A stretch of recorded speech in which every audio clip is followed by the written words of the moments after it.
força de vontade.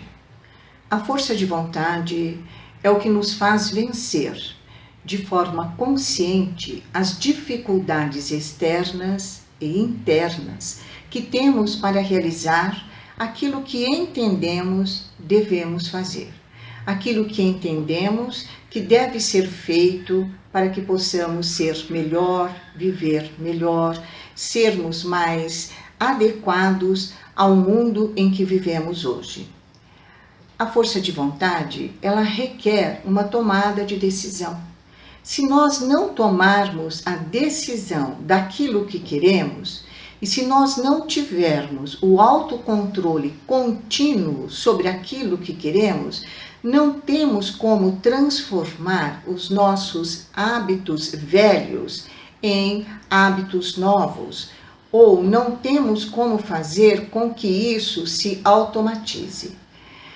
Ocorre muitas vezes que durante esse período todo em que cada vez mais nós nos empenhamos em ter a força de vontade, pode acabar ocorrendo o que se chama de fadiga de decisão.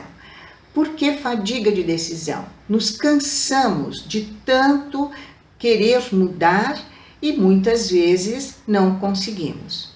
Existem alguns aspectos que podem minimizar esta fadiga e pode nos ajudar a restaurar a força de vontade. Um deles é o livre-arbítrio. A partir do instante em que nós decidimos fazer alguma coisa que é importante para nós e que temos na certeza dentro de nós mesmos, através do nosso livre-arbítrio, que aquilo vai nos fazer bem, cada vez mais nós vamos nos entusiasmando naquilo que nos propusemos a fazer. As nossas interações sociais positivas, onde as pessoas acabam sempre também nos auxiliando, nos dizendo que bom, olha, é isso mesmo, continua firme, é isso aí, temos que ter força de vontade. O incentivo de pessoas que são importantes para nós afetivamente.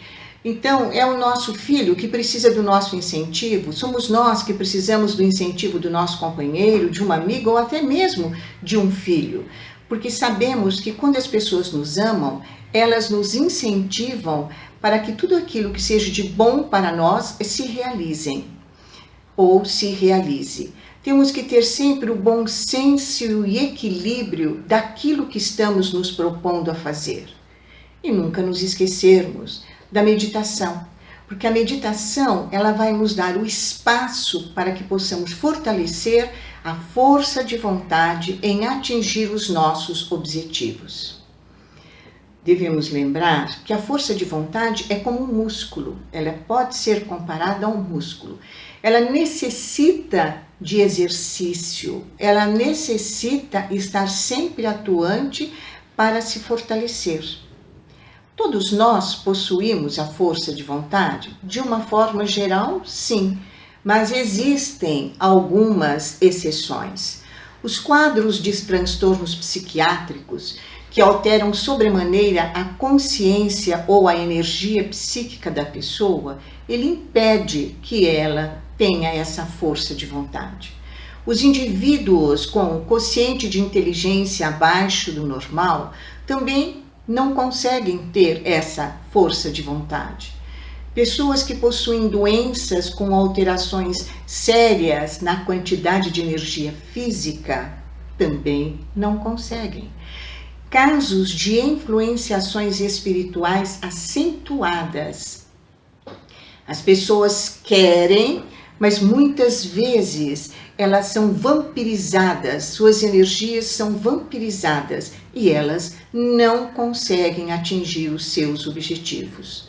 Traumas e aprisionamentos emocionais também são fatores que impedem que a força de vontade atinja aquilo a que o indivíduo se propõe. A força de vontade, ela pode se alterar de pessoa a pessoa. Ela pode se alterar em relação ao foco, a força de vontade pode se alterar em relação à a sua intensidade, a sua frequência e a sua duração.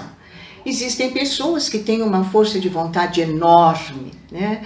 Elas focam naquilo que elas querem, elas possuem uma intensidade invejável para aquilo que elas querem, elas se propõem com uma assiduidade, com uma frequência nota 10, e a duração dessa força de vontade vai mesmo após elas terem atingido os seus objetivos.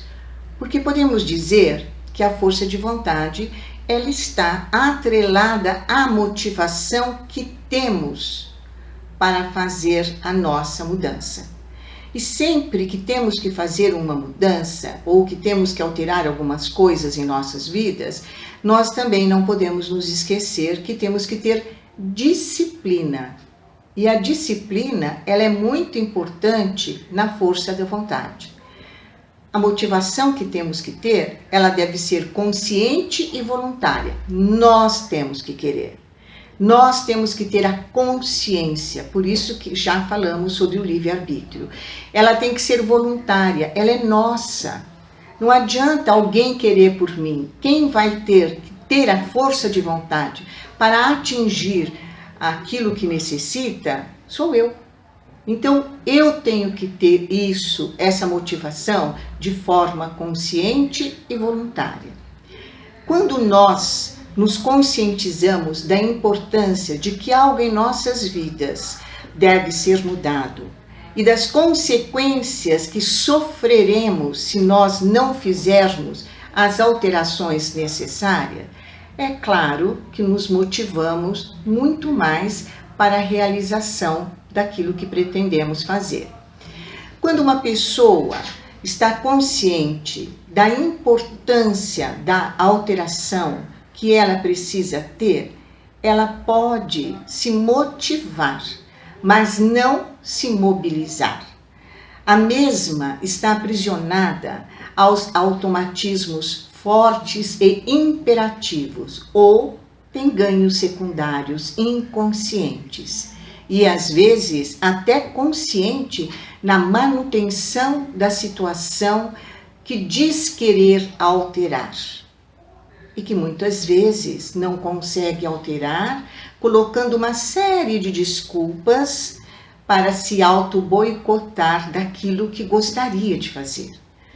Por isso, o objetivo do processo de transformação é que depois da conscientização e motivação, passamos a mobilizar a força de vontade e a persistência para alterar o nosso comportamento e insistir nesta mudança de comportamento até que ele se transforme em um hábito saudável. Criar um hábito é difícil, sim. É se livrar de hábitos antigos e substituí-los por hábitos novos. Mas não é impossível. Se nós tivermos a força de vontade, se nós tivermos a fé, e se o motivo da nossa mudança for extremamente importante para o nosso viver, e todos nós sabemos da responsabilidade que temos na nossa reencarnação, então com certeza teremos muito mais facilidade de fazermos e de executarmos a força de vontade para mudar os nossos hábitos em nome de uma vida melhor, em nome de nós estarmos melhor conosco, com o nosso próximo.